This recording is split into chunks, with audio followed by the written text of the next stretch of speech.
Well met, travelers. Thanks for stopping by the channel once more. So the time has come. Rings of Power Season 2 is behind us, and it's time to move on. I will be keeping an eye on, continued pop culture conversations around that. I'll especially be looking at the numbers of what the actual ratings of the season were compared to what some of the pack-led channels will be lying to you about, but that's further on down the road. In the meantime, we need to find something else to pay attention to. And there's a lot of other franchises that I'm invested in who have content coming down the road that will probably be part of the conversation. Today, we're going to be talking about Narnia, my other childhood favorite franchise / IP, whatever you want to call it.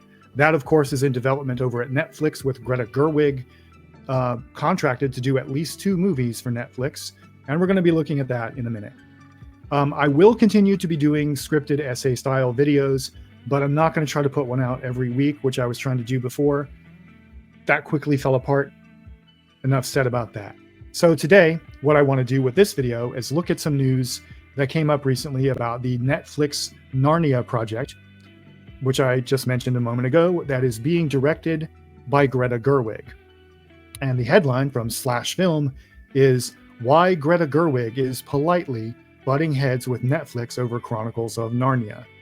So let's take a look at what's going on here, because I happen to think Greta Gerwig is a perfect choice to direct Narnia.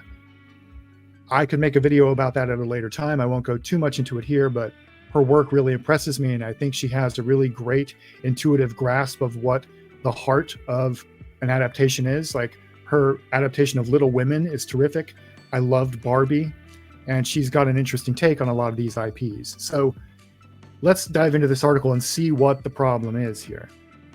So it starts, Netflix doesn't do theatrical releases. It's an established fact and a policy that the studio continues to adhere to, even though it's creating tension once again, this time with its upcoming Chronicles of Narnia reboot.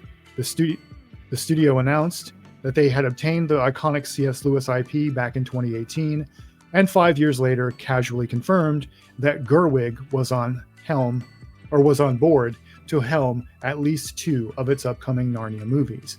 So, the big question has been, which 2? There are, of course, 7 books in the series, and they were not published in chronological order.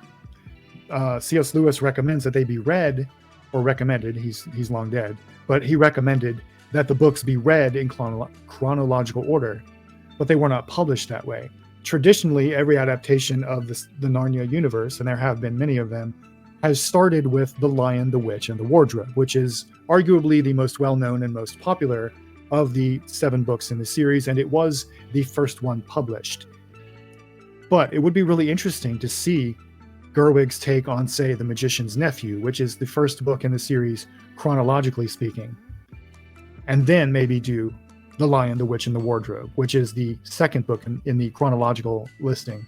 Now, this is a great franchise to make movies out of, and I wasn't a terribly big fan of the Disney attempt to adapt this. I mean, it was fine. The special effects were great for the time in which they came out, but I felt there was a bit more depth to that story that they didn't really touch on, and some of the creative choices were a little weird to me. But Netflix might do something a lot better with Greta Gerwig at the helm if they can keep her there. So let's see what the problem is.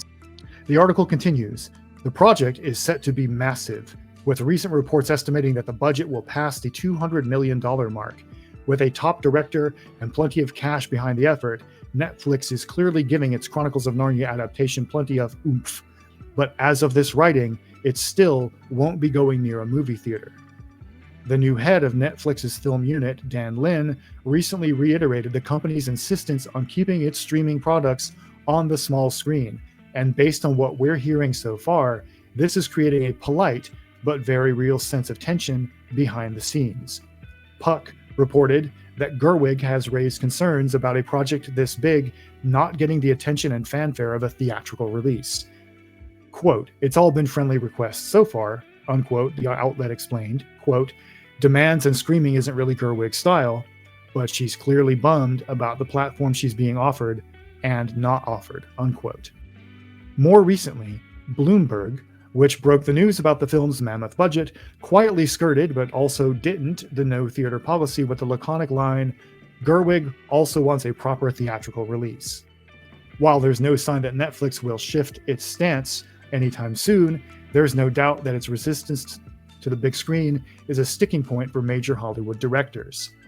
This is a problem for Netflix, I think. This is a Rubicon they are going to have to cross, and I think inevitably they will cross. One day, Netflix is going to do theatrical releases. I really think there's no way around it. If they want to keep attracting big name A-lister talent like Greta Gerwig and whatever actors she can bring to the Chronicles of Narnia, like maybe Saoirse Ronan as the White Witch, for instance, would be pretty cool casting, or any of her other folks that she likes to work with. Netflix is going to have to give. Something will have to give here. Either, if this tension continues, either Greta Gerwig is going to break and leave the project, or maybe acquiesce to Netflix's demands, or Netflix is going to break and let her release the films in the theater. I would be happy if the film gets made, first of all. I would love to see Gerwig's take on Narnia, whether it's on the big screen or the small screen. But this is a tension Netflix is going to keep facing going forward. And with the chaotic nature of the film market these days, who knows what's going to happen? You know, I think streamers kind of rushed into, or movie studios kind of rushed into shoveling everything to streaming as soon as possible during the COVID lockdowns.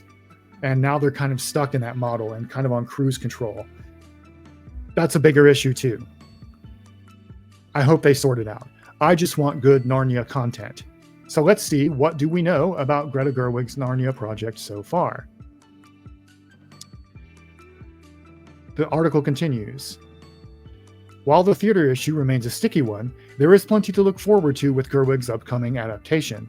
Last year, head of Netflix film Scott Stuber said that the studio was on track to break ground on Gerwig's Narnia in 2024. Even if that's just the start of production, it's a good sign after 6 years of waiting. I agree. It's about damn time. Gerwig has assured fans that the franchise is in safe hands, as Narnia is one of her childhood favorites. She is equally terrified and excited, and rightly so, at the scope of the project. Gerwig also said that she wants her telling of the classic fantasy to feel magical. Quote, "I'm trying to make it magical," she said. "I want to make it feel like magic." C.S. Lewis said that the goal of writing fantasy, you know, something from his imagination, he'd say, let's say you wrote about an enchanted forest. The goal would be that then, every time you walk into a forest after you read it, you say to yourself, maybe this is an enchanted forest, unquote. Netflix CEO Ted Sarandos has also contributed to the buzz, saying that the project will be, quote, bigger and bolder than audiences might expect, and adding that it will be, quote, rooted in faith. Now, this is a big sticking point for a lot of people, right? Chronicles of Narnia is famously a Christian allegory, much like Lord of the Rings, only except way more on the nose. C.S. Lewis wasn't really subtle about this. He was, of course, writing for a slightly different audience.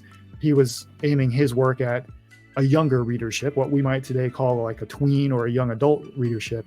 So I guess he felt he had to be a little bit more pedagogic about it. But nonetheless, Narnia is very popular among people of faith because of this fact. And I would argue that much like Lord of the Rings, whether you are personally a religious believer or not, you cannot really understand what's going on in Narnia without engaging sympathetically with its Christian point of view. Now, Christian is a loaded term in the modern public discourse in America. We could go into detail about that some other time, but whatever you feel about that, that is kind of, it's in the DNA of Narnia. So it's kind of encouraging to see Netflix saying that this project will be rooted in faith. That means they're probably going to strive for an adaptation that is true, at the very least, to the spirit of the story, if not the strict letter of the story. And that's something that Greta Gerwig is very good at in her adaptations. Little Women wasn't strictly accurate, but it lived up to the spirit of the story. And a lot of people who like that book love that movie, even though Gerwig made some, current day updates to it. they worked for that movie. And the same thing is going on with the Barbie movie. It made $1 billion. People love that. And Gerwig did something really smart and engaging with that without undermining what people have loved about that IP for generations. So I think she could do the same thing with the Chronicles of Narnia.